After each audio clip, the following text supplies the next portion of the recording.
ओम शांति। 27 अक्टूबर 2024। आज रविवार है और आज अव्यक्त मुरली रिवाइज करेंगे और रिवाइज मुरली की डेट है 8 अक्टूबर 2002। हेडिंग है आत्मिक प्यार की मूर्ति बन। बाबा ने कहा आत्मिक प्यार की मूर्ति बन, शिक्षा और सहयोग साथ साथ दो। आत्मिक प्यार की मूर्ति बन, शिक्षा और सहयोग साथ साथ दो। विशेष मधुबन निवासी भाई बहनों से मुलाकात। आज प्यार के सागर बाप दादा अपने मास्टर ज्ञान सागर बच्चों से मिलन मना रहे हैं। ये परमात्म प्यार बच्चों की पालना का आधार है। जैसे परमात्म प्यार ब्राह्मण जीवन का आधार है, ऐसे ही ब्राह्मण संगठन का आधार आत्मिक प्यार है। जो आत्मिक प्यार आप बच्चे ही अनुभव कर सकते हो। बाबा ने कहा जो आत्मिक प्यार आप बच्चे ही अनुभव कर सकते हो। आज के विश्व की आत्माएं इस सच्चे निस्वार्थ आत्मिक परमात्म प्यार की प्यासी है। ऐसा सच्चा प्यार सिवाय आप ब्राह्मण आत्माओं के लिए के किसी को प्राप्त हो नहीं सकता। प्यासी आत्माओं की प्यास पूर्ण करने वाले अपने को हर समय परमात्म प्यार व आत्मिक प्यार में समाये हुए अनुभव करते हो। प्यार के दाता व देवता सदा रहे हो। चलते फिरते आत्मिक प्यार की दृष्टि, वृत्ति, बोल, संपर्क, संबंध अर्थात कर्म अनुभव करते हो। कैसी भी आत्मा हो, लेकिन आप ब्राह्मणों की नेचुरल वृत्ति ब्राह्मण नेचर बन गई है। बनानी पड़ती है या बन गई है? बाबा ने पूछा बनानी पड़ती है या बन गई है? Follow father, follow mother. अपने ब्राह्मण जन्म के आदि समय को याद करो। भिन्न भिन्न नेचर वाले बाप के बने।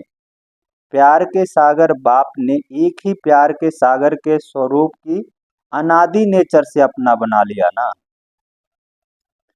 अगर आप सबकी भिन्न भिन्न नेचर देखते तो अपना बना सकते क्या? तो अपने से पूछो मेरी नेचुरल नेचर क्या है? किसी की भी कमजोरी नेचर वास्तव में ब्राह्मण जीवन की नेचुरल नेचर मास्टर प्रेम का सागर है। किसी की भी कमजोर नेचर, बाबा ने कहा वास्तव में ब्राह्मण जीवन की नेचुरल नेचर मास्टर प्रेम का सागर है। जब दुनिया वाले भी कहते हैं कि प्यार पत्थर को भी पानी करता है, तो आत्मिक प्यार परमात्म प्यार ले के देने वाले भिन्न भिन्न नेचर को परिवर्तन नहीं कर सकते? कर सकते या नहीं? बाबा ने पूछा कि परिवर्तन कर सकते या नहीं कर सकते? पीछे वाले बोलो। जो समझते हैं कर सकते हैं वो हाथ उठाओ। बड़ा हाथ उठाओ, छोटा नहीं। सभी ने हाथ उठाया। बाबा ने कहा अच्छा मुबारक हो। फिर सरकमस्टांसेस आते हैं। सरकमस्टांसेस तो आने ही हैं। यह तो ब्राह्मण जीवन के रास्ते की साइड सीन है और साइड सीन कभी एक जैसे नहीं होते हैं। कोई सुंदर भी होते हैं, कोई गंदगी की भी होती है, लेकिन पार करना राही का काम है ना। कि साइड सीन बदलने की बात है।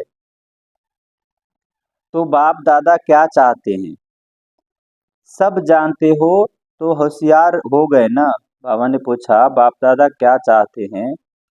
तो वह किसी ने कहा कि सब जानते। बाबा ने बोला सब जानते हो तो होशियार हो गए ना। आज मधुबन निवासियों को विशेष चांस मिला है। गोल्डन चांस है ना। अच्छा, इस गोल्डन चांस का रिटर्न क्या? बड़े उमंग उत्साह से चांस लिया है। वैसे नीचे बैठने वाले भी मधुबन निवासी है। मधुबन निवासी भाई बहनों के अलावा अन्य सभी पांडव भवन में मुरली सुन रहे हैं। लेकिन आज सिर्फ ग्रुप ग्रुप को मिलने का चांस है। इतना इकट्ठा तो दूर दूर हो जाते हैं, इसलिए थोड़े थोड़े भाग बनाए हैं। बाकी है सभी मधुबन निवासी। जब सेंटर्स पर रहने वालों की भी परमानेंट एड्रेस मधुबन ही है ना, तो ब्राह्मण अर्थात परमानेंट एड्रेस मधुबन। घर मधुबन है, बाकी सेवा स्थान है। बाबा ने कहा घर मधुबन है, बाकी जहाँ भी रह के सेवा करते वो सेवा स्थान है। तो नीचे वाले ऐसे नहीं समझें कि आज हमको मधुबन निवासियों से निकाल दिया है। नहीं, आप सब मधुबन निवासी हैं।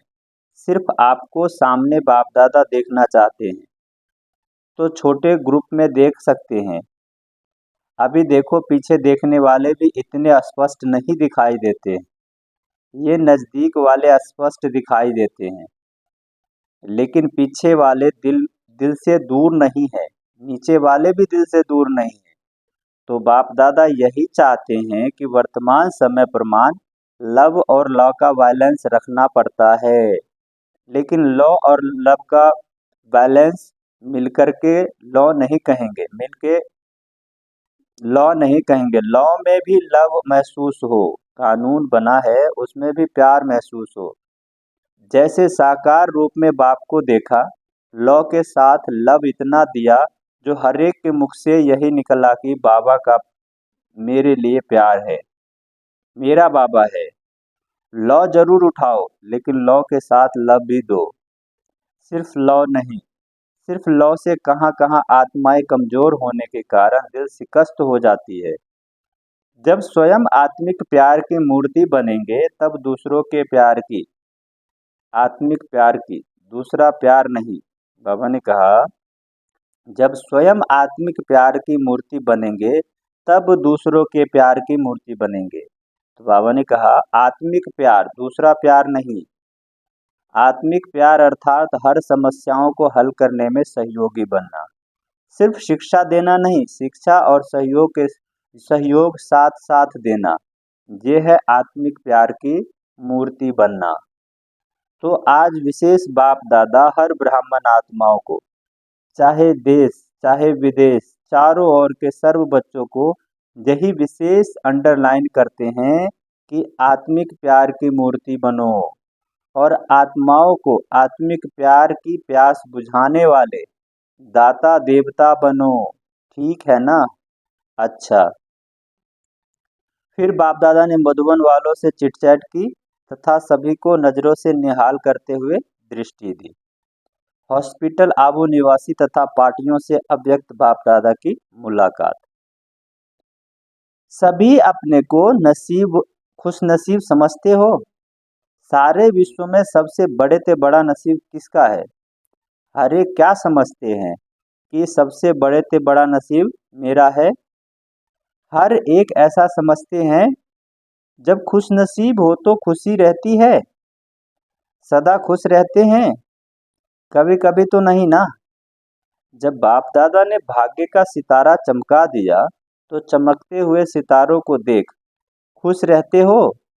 दिल में सदा खुशी के बाजे बजते हैं। कौन सा गीत दिल में गाती है? बाबा ने कहा कौन सा गीत दिल गाती है? वाह मेरा श्रेष्ठ भाग्य वाह, यह गीत गाते हो। सारा कल्प आपके भाग्य का गायन होता रहता है। आधा कल्प भाग्य की प्रारब्ध भोगते हो और आधा कल्प भाग्य, आपके भाग्य का गायन अनेक आत्माएं गाती रहती है। सबके विशेष बात, बाबा ने कहा सबसे विशेष बात है कि आपको सारे विश्व में से कौन पसंद आया? आप पसंद आए। बाबा ने कहा सबसे विशेष बात है कि बाप को सारे विश्व में सबसे ज्यादा कौन पसंद आया? आप पसंद आए ना। कितनी आत्माएं हैं? बाबा ने कहा विश्व में कितनी आत्माएं, लेकिन आप ही भगवान को पसंद आए, बाप को पसंद आए। जिसको भगवान ने पसंद कर लिया, उससे ज्यादा क्या होगा? बाबा ने कहा जब स्वयं भगवान ने पसंद कर लिया तो उससे ज्यादा और क्या होगा। तो सदा बाप के साथ अपना भाग्य भी याद रखो। भगवान और भाग्य, सारे कल्प में ऐसी कोई आत्मा होगी जिसको रोज याद प्यार मिले, प्रभु प्यार मिले, रोज याद प्यार मिलता है ना। सबसे ज्यादा लाडला कौन? आप ही लाडले हो ना। तो सदा अपने भाग्य को याद करने से व्यर्थ बातें भाग जाएंगी। भगाना नहीं पड़ेगा, सहज ही भाग जाएगी। अभी वर्तमान समय के प्रमाण संगम युग के समय का महत्व समझकर हर सेकंड अपनी प्रारब्ध श्रेष्ठ बनाते रहो। एक सेकंड भी व्यर्थ नहीं जाए, क्योंकि एक एक सेकंड का बहुत बड़ा महत्व है। सेकंड नहीं जाता, लेकिन बहुत समय जाता है, और यह समय फिर नहीं मिलना है। समय का परिचय है ना अच्छी तरह से स्मृति में रहता है कि देखो, आज आप सबको स्मृति में रहता है। बाबा ने कहा कि समय का परिचय है ना अच्छी तरह से स्मृति में रहता है। देखो, आज आप सबको स्पेशल टाइम मिला है ना। अगर इकट्ठे आते तो दिखाई ही नहीं देते। अभी देखो तो, अभी देख तो रहे हैं कौन कौन है। सब विशेष आत्माएं हो। सिर्फ अपनी विशेषता को जान, विशेषताओं को कार्य में लगाओ। ड्रामा अनुसार हर ब्राह्मण आत्माओं को कोई न कोई विशेषता प्राप्त है। ऐसे कोई नहीं है जिसे कोई विशेषता नहीं। बाबा ने कहा ऐसी कोई आत्मा नहीं है जिसमें कोई एक विशेषता नहीं। तो अपनी विशेषता को सदा स्मृति में रखो और उसको सेवा में लगाओ। हरेक की विशेषता उड़ती कला की बहुत तीव्र विधि बन जाएगी। सेवा में लगाना, अभिमानी में नहीं। बाबा ने कहा सेवा में लगाना, अभिमान में नहीं आना, क्योंकि यह संगम पर हर विशेषता ड्रामा अनुसार परमात्म देन है। परमात्म देन में अभिमान नहीं आएगा। जैसे प्रसाद होता है ना, उसको कोई अपना नहीं कहेगा कि मेरा प्रसाद है, प्रभु प्रसाद है। ये विशेषताएं भी प्रभु प्रसाद है। प्रसाद सिर्फ अपने प्रति नहीं यूज किया जाता, बांटा जाता है। बांटते हो, महादानी हो, वरदानी हो। पांडव भी वरदानी महादानी है, शक्तियां भी महादानी है। एक दो घंटे में महादान, एक दो घंटे के महादानी नहीं, खुला भंडार। इसलिए बाप को भोला भंडारी कहते हैं। खुला भंडार है ना। आत्माओं को अंजलि देते जाओ। कितनी बड़ी लाइन भी भिखारियों की। बाबा ने कहा कितनी बड़ी लाइन है भिखारियों की, और आपके पास कितना भरपूर भंडार है, अखुट भंडार है। फूटने वाला है क्या? बाबा ने पूछा खत्म होने वाला है क्या? बांटने में इकोनॉमी तो नहीं करते, इसमें फराक दिल से बांटो। व्यर्थ गंवाने में इकोनॉमी करो, लेकिन बांटने में खुले दिल से बांटो। हॉस्पिटल वाले भी अच्छी सेवा कर रहे हैं, शांति बन के भी बहुत हैं। पार्टी वाले सिक्की लदे हैं, थोड़े हैं इसलिए सिक्की लदे हैं। फॉरेनर्स के बिना भी शोभा नहीं है, इसलिए हर ग्रुप में अपना शोभा बढ़ाने आज बाबा ने कहा इसलिए हर ग्रुप में अपनी शोभा बढ़ाने अच्छा आ जाते हैं।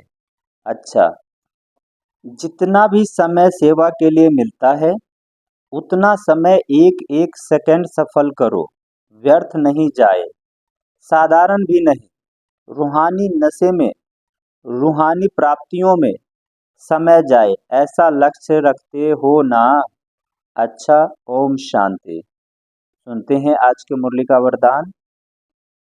स्नेह की उड़ान द्वारा सदा समीपता का अनुभव करने वाले स्नेही मूर्त भव। स्नेह की उड़ान द्वारा सदा समीपता का अनुभव करने वाले स्नेही मूर्त भव। इसका विस्तार है, सभी बच्चों में बाप दादा का स्नेह समाया हुआ है। स्नेह की शक्ति से सभी आगे उड़ते जा रहे हैं। स्नेह की उड़ान तन व मन से, दिल से बाप के समीप ले आती है। भल ज्ञान योग धारणा में सब यथाशक्ति नंबरवार है, लेकिन स्नेह में हर एक नंबर वन है। बाबा ने